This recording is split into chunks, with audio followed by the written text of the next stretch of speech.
report, visual language established itself, one that's immediately recognisable to anyone. Me has this report. It starts here, with a lacklustre establishing shot of a significant location.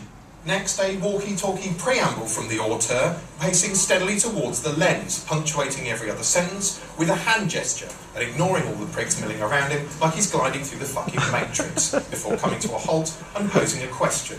What comes next?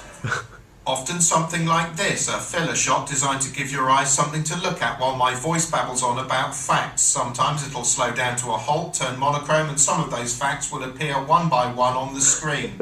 This is followed by the obligatory shots of overweight people with their faces subtly framed out, after which the report is padded out with a selection of lazy and pointless vox pops. Usually get some inane chatter from people. I think they do have too much. I think what we want to hear is actually what's happening and not what other people think of it. I hate these sound bites. I don't want some punter's opinion usually. No. Another bit of dull visual abstraction to plug another gap now before the report segues gracefully into a bit of human interest courtesy of some dowdy man opening letters in a kitchen and explaining how he's been affected by the issue. When I'm watching the news, I don't really, there's a person talking to me, telling me what's going on, and I don't really listen to what they're saying. It's just news. It's just news.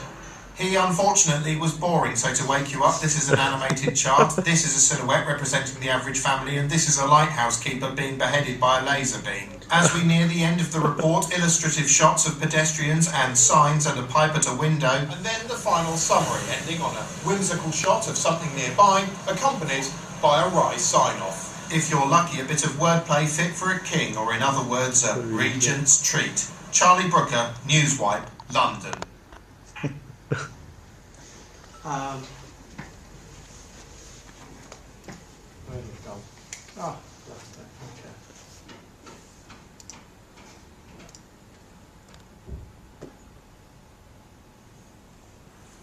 So that's Charlie Brooker summing up the formulaic nature of broadcast video, but there's clear reasons for that. The key one is, in broadcast journalism, you have no choice about the medium you are going to use to tell the story. You have to use video.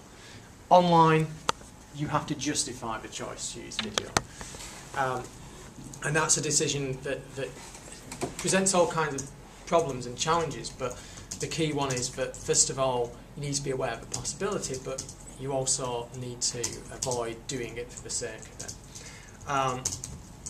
The other thing is that broadcast video forms part of a format, as I said, so it will be part of a TV news programme, it will be a limited time, it will have a mass audience.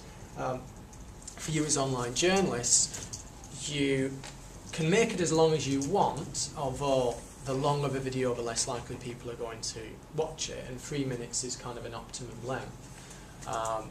In terms of how people watch video, you will have remembered when we went to the BBC and the on-demand unit were saying that they found that kind of length seemed to be the optimal length. But also you can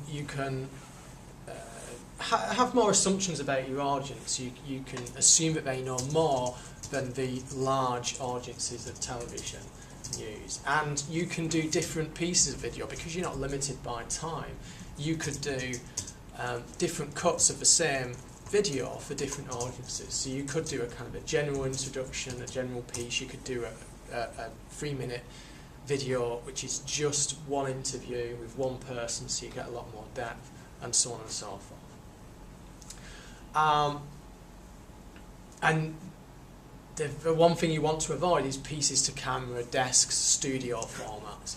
The reason for the studio format is simply that broadcasters have to fill time, they have to do it in the cheapest way possible, and over time studios have been a cheaper way to do this. Location filming is very expensive. Actually, online, the opposite is true. It's cheaper to record from a mobile phone or a flip. It's cheaper to film with the simple kit that you've got rather than investing money in building a studio in your building. So, those kinds of elements of video are not necessarily justified online. It's very rare you're going to need a studio.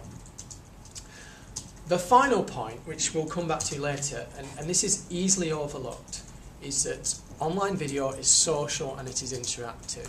YouTube is not just for videos. It's for comments, it's for ratings, it's the ability to embed.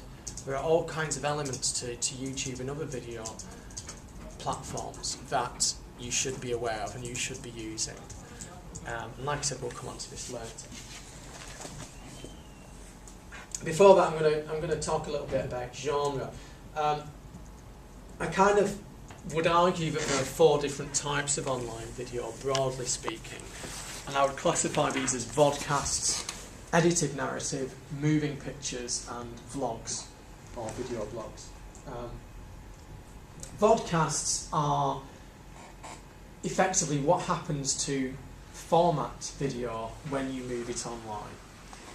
So vodcasts have a format quite often, and it resembles the traditional TV format, but it has the online twist. Have any of you seen Rocket Boom? Yes. No? Okay, let's look at a bit of Rocket Boom then.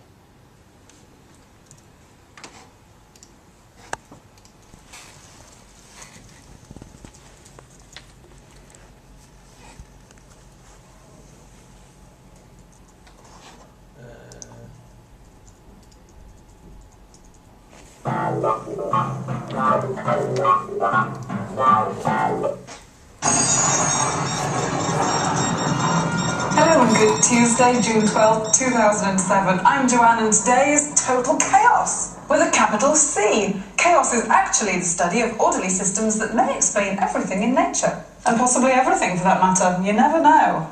Unlike nature, which seems to actually be out there, when we talk about maths, we're just talking about ideas which don't really exist, perhaps, but can be used to help us figure stuff out, if you know what I mean. Let's have a look. In the early 20th century, a man named Gaston Julia, who lost his nose at war, stumbled upon a chaotic system of regenerating perfectness, as it didn't apply to the world around him. As it were, with paper and plume, he drew a triangle. Impressive, eh? But then he twisted it towards the midpoints and then added another one. And another one. And another one, and another one, and another, and another, and another, and another, and another, and another. You get the point. He could have done this forever until he died, but just the thought of doing this for infinity was enough. I mean, you get the point. And so, one day Julia rounded off his set and stopped. Later, in the late 1950s, a man by the name of Benoit Mandelbrot began working for IBM and was eventually able to extend Julia's plots to a computer. Mandelbrot noticed from the visual patterns of the equations that many of the formulaic sets created patterns that looked similar to patterns found in nature. This is what we call fractals. Pretty regenerative designs. Zoom a little, zoom in, zoom a little, zoom out. And that's what it's all about. Here we have a set of fractals that look a lot like code. Can I show you one other example? O sororium nature et artis. Pre-Rube Goldberg machine era, circa 1667. This contraption appears to roast 2 birds with 1 stick. August, 1950. The mechanical beanstalk. Love that part. The film is in the public domain, so you can take a gander if you like.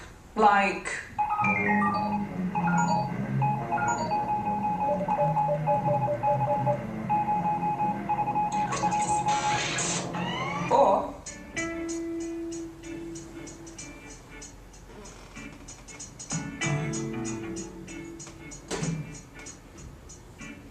now, the Portland Press Herald is reporting an incredible feat being attempted by an elementary school in Maine. A group of 3rd and 4th graders are attempting to go 21 straight days without complaining. Right. So I'll just sorry, I'm pausing this for. Have I been recording that? Okay, looks like I've been recording that. So, again, points to take from that. What strikes you about that in terms of the format? Very quick. Quick, yeah. Very quick. Lots of quick editing. You can Yeah. include many elements in it. Sorry? You can include many elements in it. Innovations. Elements. Elements. Sorry. Sorry, I'm so Include stupid. what kind of elements? It's really quick. The screen is changing. Mm. Yeah, really quick. to see many views every time.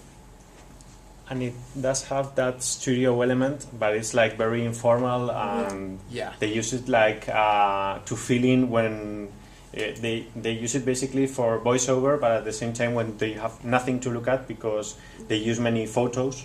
So when you have nothing to look at, you have the presenters, Yeah. which by the way are young and are female. Yeah, And yeah, and her replacement was also young and female, and Rocket Boom. It's interesting that that's the one convention that they've certainly kept from traditional TV. The kind of other conventions are kind of played with. You know, basically she sat at a desk in front of a map of the world. Okay, and if you look into Rocket Boom, you'll be able to find footage of where that is, and it's literally like a room, probably about a quarter the size of this, and it's a desk like one of these desks, and it's a map that you could buy for a couple of quid in the works, you know,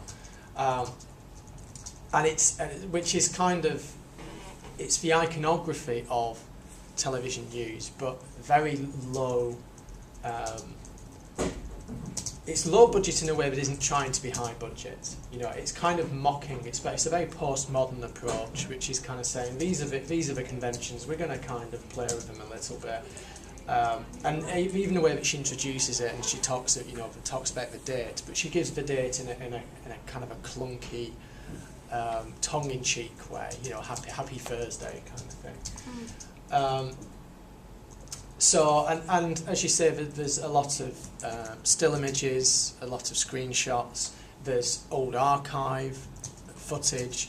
Do they broadcast it on YouTube or they have... They have their own website, I think it's rocketboom.com, Oh, okay. and they put it on YouTube as well. Yeah.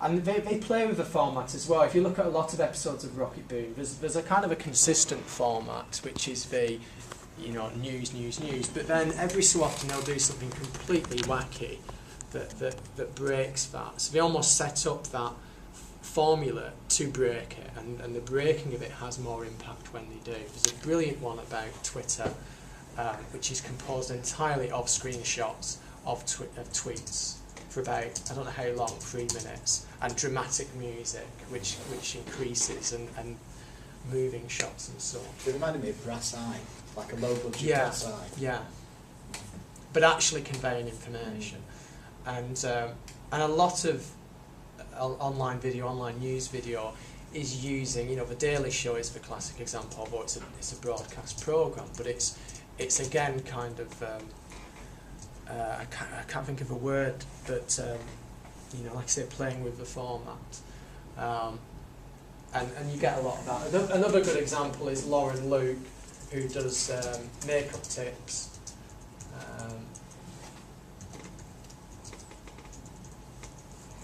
This is the best job in the world. This is what we live for. Exclusive access to the final voyage of a national icon. HMS Ark Royal, the brand new series,